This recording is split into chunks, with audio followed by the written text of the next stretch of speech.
So Indiana probably misses you, but you probably don't miss Indiana at this point. Yeah, the weather's been great in California. I'm missing all those snowstorms. I usually text my brothers or my cousins all the time, like, "Hey man, this is tank top weather. How's it down there?" And they're like, "Oh, we're getting 12 inches of snow."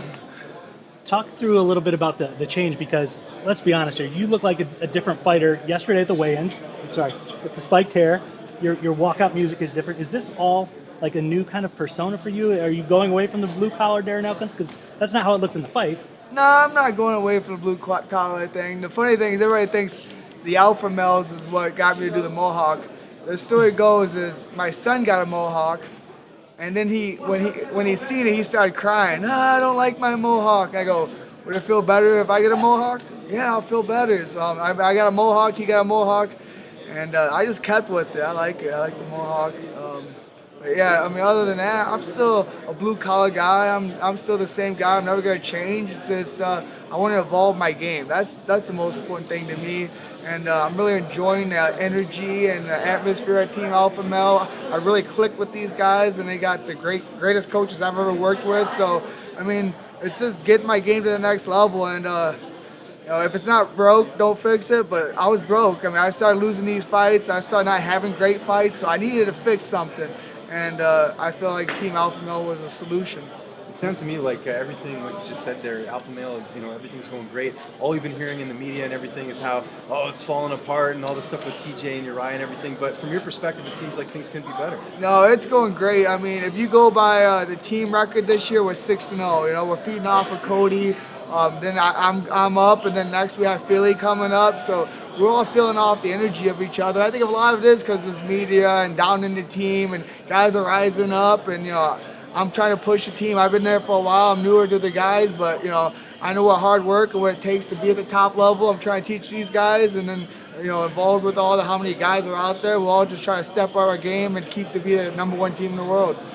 Is Chaz Skelly a tougher opponent than you thought? I mean, he's very difficult to finish, and I know you were definitely looking for the finish in that. I was definitely looking for the finish. I knew he wasn't going to be easy to finish. I mean, he's tough. I've seen him get rocked and just keep on fighting and finish other guys. So I didn't think it was going to be an easy finish, but I thought I could finish him. I went for it, but he's a tough opponent, no doubt. What was it like when you talked to the guys back home about, hey, guess what? I'm moving to Team Alpha Male. I mean, how did Keith take that?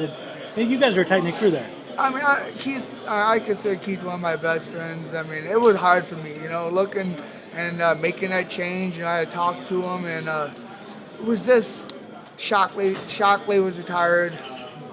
We changed gyms. We got low numbers. There'd be days I only had 2 guys, 3 guys in the room to train with.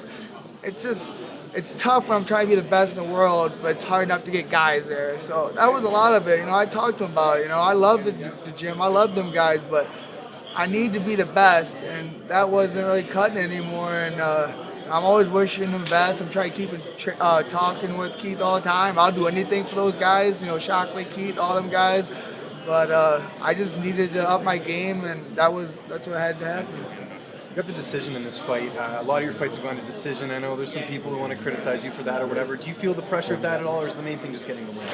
I feel some pressure off of it. I wanted to finish this fight. I mean, I feel like at least this wasn't a boring fight by any means. I was definitely going after it, throwing some strikes, mixing it up, trying to hit this guy hard. Some good stuff. I mean, I'm looking for the finish, and I'm close to getting them. I'm hoping a little bit longer with Alpha Male, and I'll be putting these guys away. Anyone you want to fight next in particular? Our motto at the team right now is Team Alpha Male versus everybody. So I'm just ready to get it back in there, start training, and get in a fight again. Hopefully in the next few months. How close was he with the leg submissions there in that first round? It was not really close at all. I mean, I work with Holdsworth in my jiu-jitsu, and we watch him. It's leg locks, when he's on the ground. And I really felt like I was never in danger. There was no torque to the knee, no torque to anything. I mean, he got in tighter than I would have liked to see him, but there was no pressure on any of my knees or anything. I was fine in there. I felt comfortable. I've been in there a million times, so I was fine. How about the coach's assessment of your performance? What were their instant reaction afterwards, since this was your first full camp with those guys? They loved it. I hit some great moves that they've been calling out. I hit that slip cross. I hit that kick in the 3rd round. When they told me to go for something, I went for it. So they were really happy about the performance. I'm really happy about the performance. They're really happy to have me on the team. And like I said, I push everybody and they push me, and it's a great fit. We have a great personality and we clash well.